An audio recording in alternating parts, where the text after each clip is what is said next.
the words of my lips and the meditations of all our hearts be now and always acceptable in your sight, Lord, our strength and our Redeemer. Amen. Amen.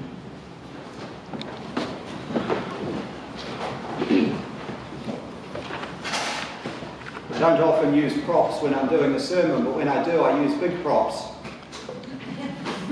A razor blade is sharp, but it can't cut down a tree.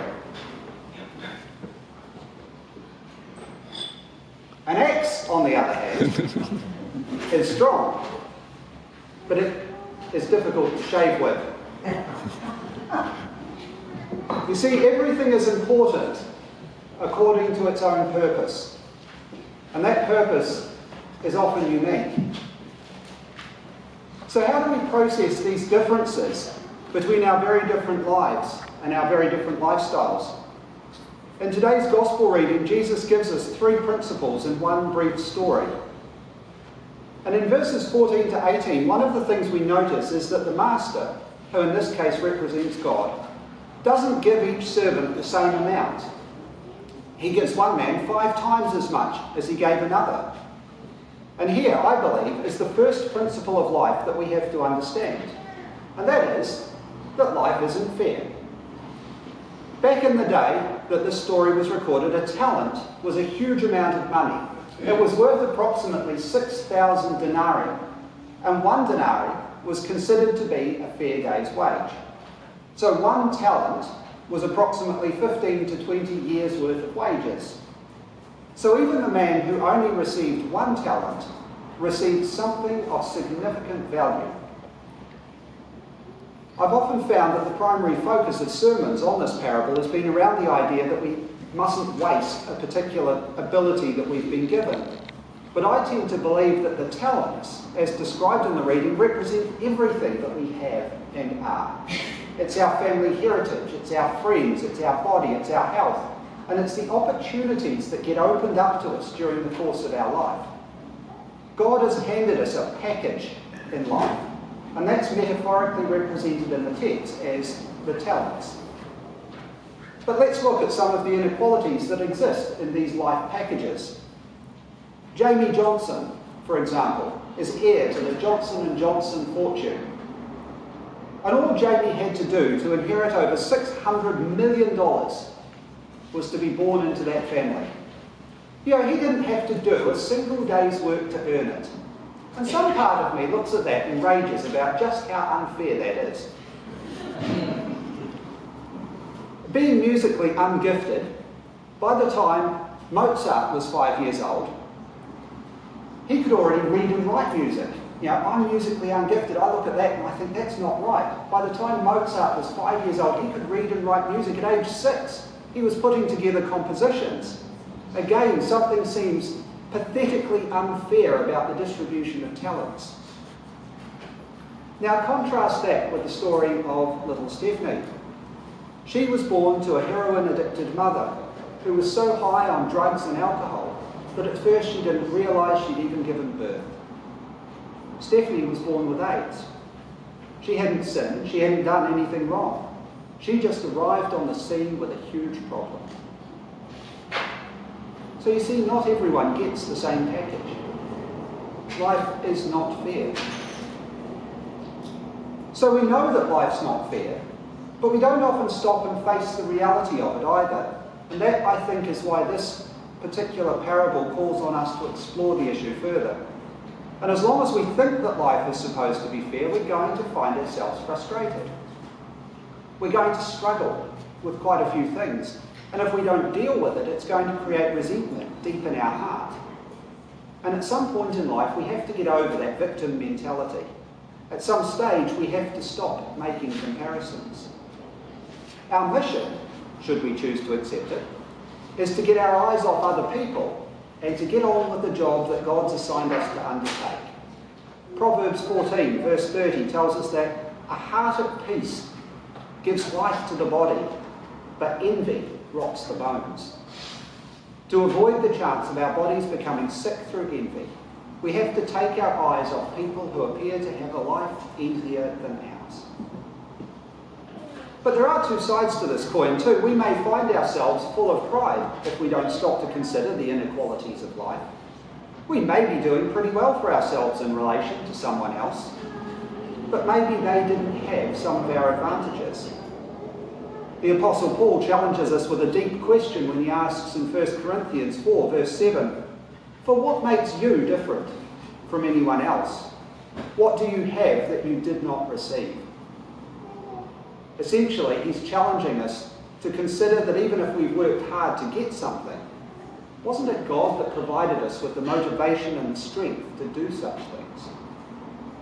We've all of us received different packages to begin life with.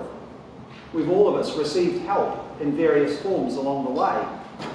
So instead of being judgmental of others, we need to become thankful for what God has given each of us.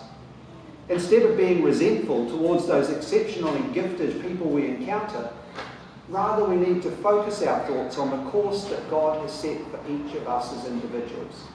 Life is not fair. But as we discover in verses 19 to 30, the later part of today's Gospel, life is just. And in relation to this concept, we should observe that each servant was required only to account for that which was entrusted to him. And just as the man with 1 talent didn't have to account for the guy with 5 talents, so too do I, as a priest, not have to give an account for the evangelistic gifts of David Wilkerson or Billy Graham. But I only have to give an account for those graces and abilities that God has endowed on me. So what we learn from this is that we are to stop making comparisons with other people. We have to tear ourselves away from those Facebook and Instagram images and those posts that show us the perfect lives that everybody else lives. These are images designed to create envy and to make us feel inadequate before the abilities of others. But rather, we're called into being faithful with the talents that God has entrusted to us.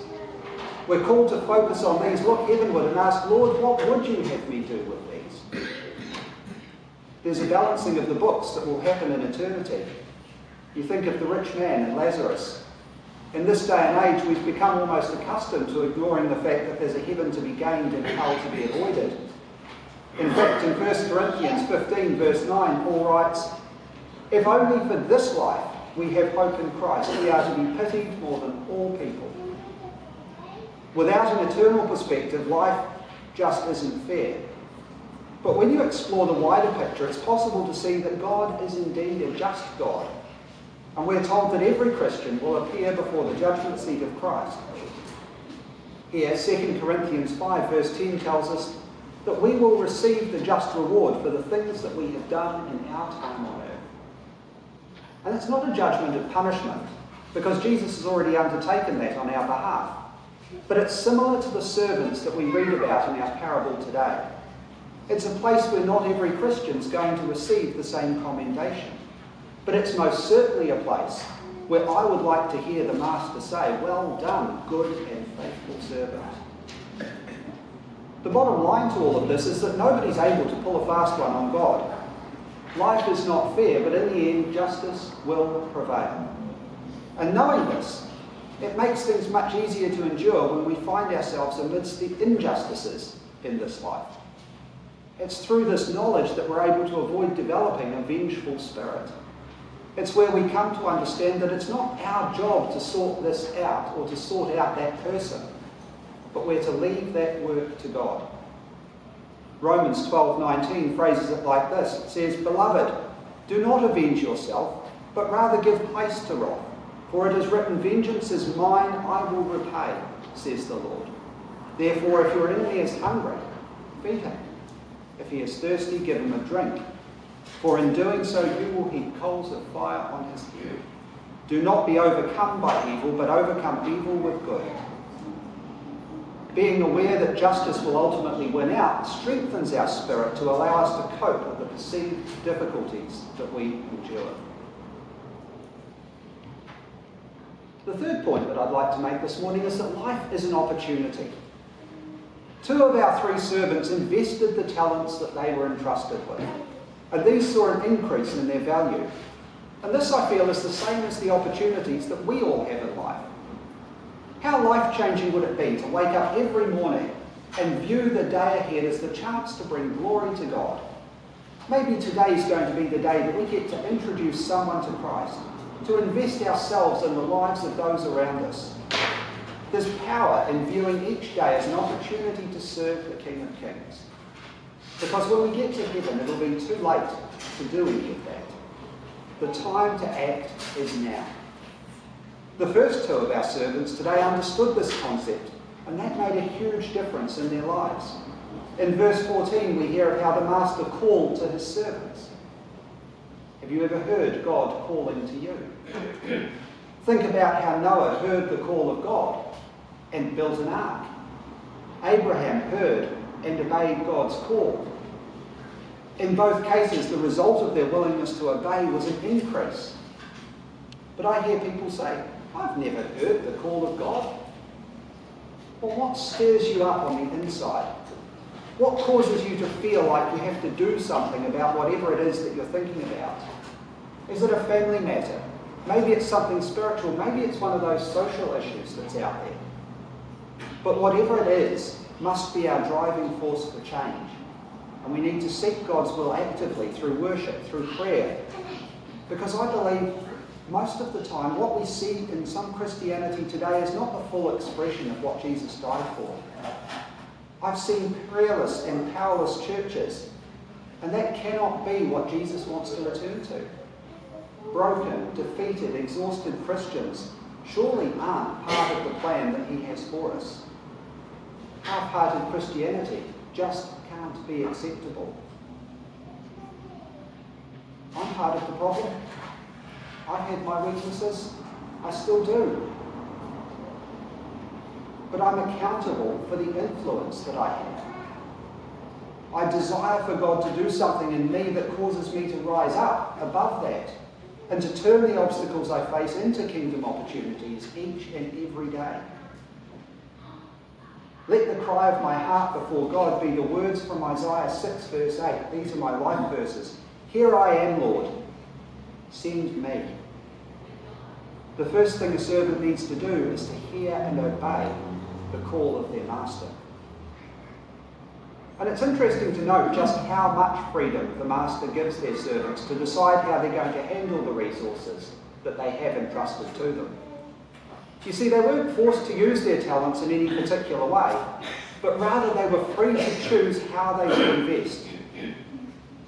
Many people get confused by this freedom, and since God allows this to happen, people often mistake the resources as their own, and that the gifts God has entrusted them with are really theirs to do as they want with. It just doesn't seem to compute to people that they're simply caretakers of a resource, and they will be called upon to give an account for it. Meanwhile, the devil has promoted this huge pyramid scheme whereby he's told folks that they're free to invest in the resources and in themselves. And if they do that, they're still going to get a good return on their investment. In short, he's told them to bury their resources in their own backyard and everything will be safe and secure. And that's what our one-talent servant did. And it didn't work out well for him. It's obvious from our reading that this servant didn't use what he'd been given to advance his master's kingdom. But why did it turn out like that? Well, I believe that he couldn't see anything but problems. And often when we're given opportunities, we don't look beyond the problems that we see. And as a result of this mindset, he was unwilling to take risks. Instead of focusing on the opportunities that life offers, he was self-absorbed and in a survival mode. When we find ourselves in such a place, we tend to lose our peace. We lose our courage and we find that the joy of living is gone. As a result, we become vulnerable to temptations, to addictions, to depression or to bitterness. And you know what? Life isn't meant to be lived that way. Life should be a pursuit of opportunities and an investment in the will of God. So I believe that there are three things that we can draw out today. Firstly, life is unfair. The resources that are entrusted to each of us are never the same and they're never equal. They're never going to be. Rather than get caught up in comparisons, we need to remain focused on investing that which God has given us to invest. Secondly, life is just.